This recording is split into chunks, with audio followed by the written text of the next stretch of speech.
beraksi di wilayah Depok dan sekitarnya, komplotan pencurian kendaraan bermotor berhasil diringkus polisi. Mereka menggunakan kunci letter T untuk merusak kunci stang sepeda motor dan membawa kabur kendaraan milik korbannya. Pengungkapan dilakukan dalam operasi Berantas Jaya yang menargetkan pelaku tindak pidana curanmor. Pelaku ditangkap setelah polisi melakukan penyelidikan intensif hingga ke wilayah Rumpin, Kabupaten Bogor. Namun temuan yang paling menyita perhatian adalah tali pocong yang dibawa salah satu pelaku berinisial AG. Menurut pengakuan pelaku, benda tersebut dijadikan jimat agar mereka tidak terlihat dan tidak tertangkap saat beraksi. Kalau pengakuan dari para tersangka ini adalah tali pocong. Nah, menurut pengakuan tersangka, mereka menggunakan ini supaya tidak terlihat ataupun tidak bisa tertangkap oleh petugas. Namun pada faktanya kita berhasil mengamankan para pelaku. 8 pelaku kini dijerat pasal 477 KUHP dengan ancaman hukuman maksimal 7 tahun pidana penjara. Dari Depok, Jawa Barat, Im Rizky, iNews melaporkan. Astagfirullah. Kebakaran, mau. Peristiwa kebakaran di asrama militer Rindam 14 Hasanuddin di Kecamatan Somba Opu, Goa, Sulawesi Selatan terjadi sekitar pukul 13.55 waktu Indonesia Tengah. Api pertama kali muncul dari salah satu bangunan hingga merambat ke 5 bangunan rumah di dekatnya. Kobaran api yang terus membesar serta hembusan angin kencang membuat api cepat merambat ke bangunan lain. Warga pun panik berlarian keluar rumah. Berawal dari salah satu rumah di asrama tersebut yang terbakar, yang identifikasi sementara yang disebabkan oleh arus pendek listrik, sehingga merembet ke rumah-rumah yang lain, dan laporan terakhir itu ada 6 unit rumah yang terbakar. Tidak ada korban jiwa dalam peristiwa kebakaran ini. Kebakaran 6 rumah di asrama militer Rindam 14 Hasanuddin kini dalam penyelidikan unit reskrim Polsek Somba Opu. Dari Kabupaten Goa, Sulawesi Selatan, Bukma, iNews melaporkan.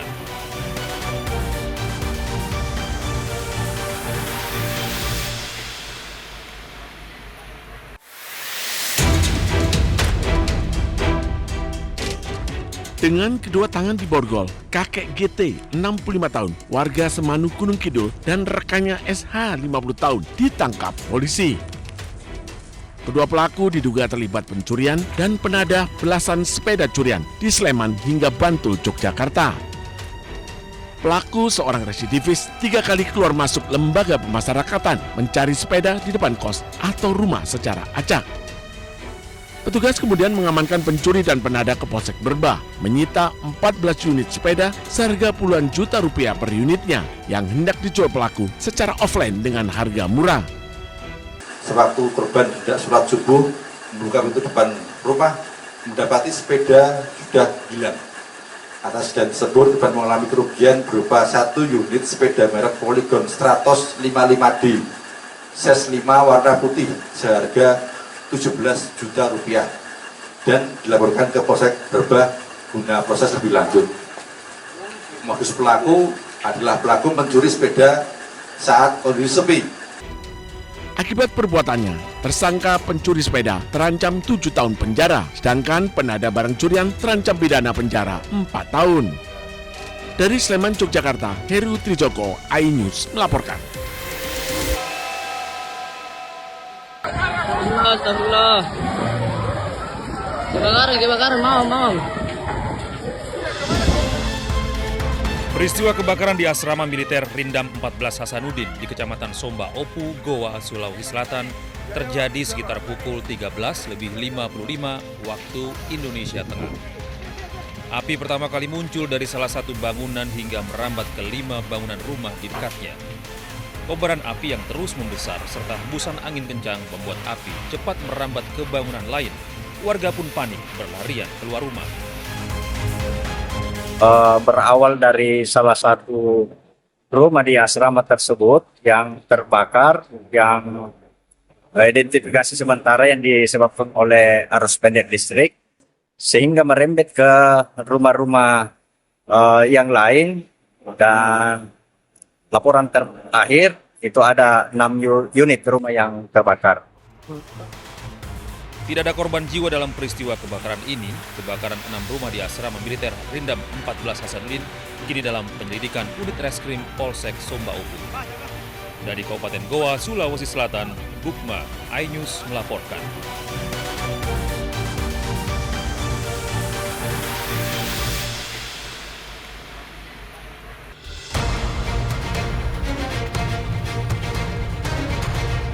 Bak kotak Pandora yang terbuka, tersangka korupsi MBG bertambah lagi. Kejaksaan Agung kali ini menetapkan Lalu Muhammad Iwan sebagai tersangka ke-7 dalam pusaran korupsi MBG. Kejagung menyebut Sekretaris Deputi Bidang Promosi dan Kerjasama Badan Gizi Nasional ini terlibat korupsi penjualan ompreng atau food tray. Modusnya, perwira polisi aktif berpangkat Brigadir Jenderal itu mencari calon mitra untuk mendirikan dapur MBG. Syaratnya, mereka wajib membeli ompreng kepada perusahaan PT SGI. Belakangan terungkap PT SGI ternyata perusahaan yang sengaja ia dirikan.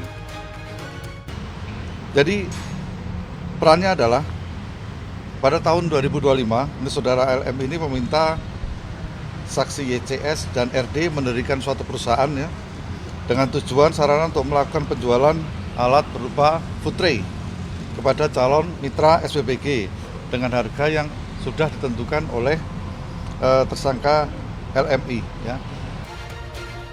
Walaupun sudah menetapkan 7 orang tersangka, Ketua Masyarakat Anti Korupsi Boyamin Saiman menyebut jumlah tersangka korupsi MBG kemungkinan akan bertambah. Boyamin juga mendesak Kejagung tidak hanya menetapkan tersangka, tetapi juga harus bisa mengembalikan kerugian uang negara.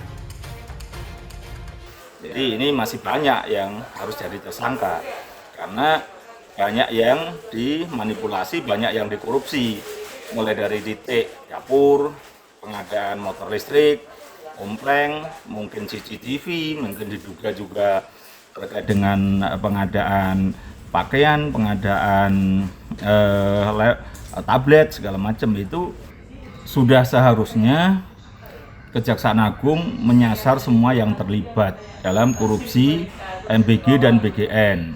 Karena apapun, ya untuk pertama tujuan utamanya adalah pengembalian kerugian negara. Karena kalau tidak disasar nanti pengembalian kerugian negara akan minim.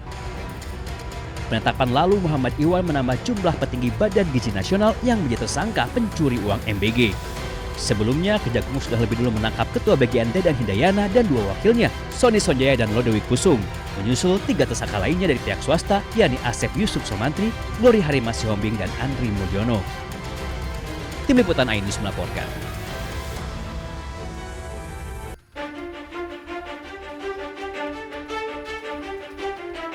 Setelah Kejagung menetapkan polisi aktif berpangkat Brigadir Jenderal Lalu Muhammad Iwan sebagai tersangka korupsi MBG, Korps Adiaksa menyebut ada dugaan keterlibatan oknum anggota TNI aktif dalam pusaran korupsi MBG.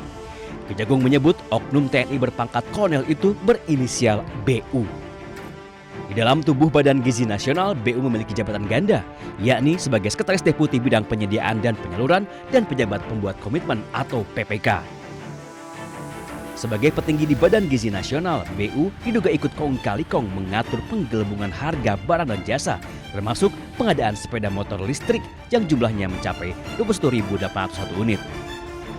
Walaupun sudah menemukan keterlibatan oknum TNI, namun Kejagung tidak bisa serta-merta memproses BU karena masih berstatus TNI aktif. Penanganan terhadap oknum tersebut, yaitu saudara BU, itu dilaksanakan secara koneksitas bersama dengan penyidik pada Jaksa Agung Muda Militer. Jadi perkara itu termasuk sepeda motor ya, pengadaan sepeda motor itu karena ada keterlibatan oknum TNI aktif. Mendengar anggota TNI diduga terlibat korupsi MBG, Mabes TNI langsung buka suara. Kapuspen TNI Brigjen Muhammad Nas menyebut terkait masalah BU akan berkoordinasi dengan Kejagung. Jika terbukti korupsi, maka BU akan ditindaklanjuti sesuai ketentuan hukum. Dalam lingkaran korupsi MBG, Kejagung telah menetapkan 7 orang tersangka, 4 orang petinggi Badan Gizi Nasional, 3 lainnya dari pihak swasta. Tim Liputan iNews melaporkan.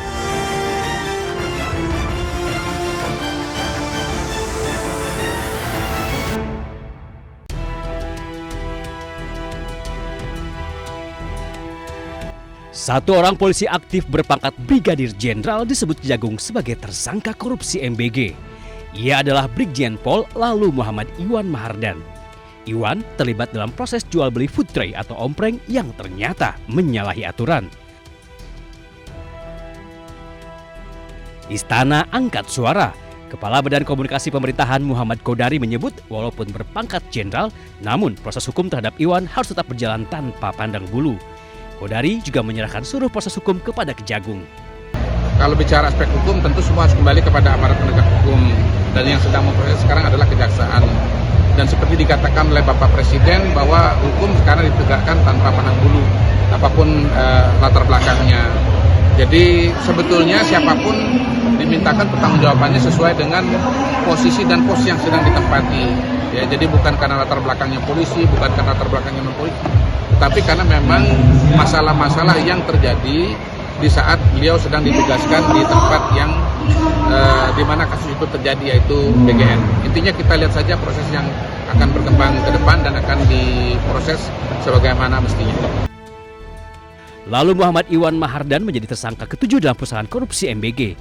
Kejagung menyebut Iwan berbuat curang dengan mencari calon mitra untuk mendirikan dapur MBG. Namun, pemilik dapur dipaksa membeli food tray atau ompreng kepada perusahaan yang sengaja ia dirikan. Selain Iwan, Kejagung sudah menetapkan 6 tersangka lainnya, 3 diantaranya petinggi Badan Gizi Nasional. Mereka diduga kong kali kong dalam praktek jual beli dapur MBG. Tim Liputan iNews melaporkan.